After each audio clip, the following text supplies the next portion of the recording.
రూపా, నిన్నొక మాట అడుగుతాను, కొంచెం పర్సనల్. తిట్టను సెంటి అవునంటేనే డెఫినెట్గా కోప్పడకూడదు. Nothing serious. నువ్వు ఎప్పుడైనా యాక్సిడెంట్ చేసిన అతని గురించి ఆలోచించావా? తను నేను కలిసేయడానికో ఏం చేస్తావు? చంపేస్తావా?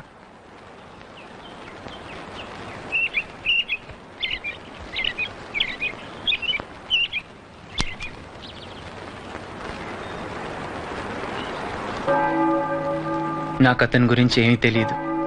నేను ఎప్పుడు ఆలోచించలేదు. నీకేం కోపం లేదా అతని మీద? నిజంగా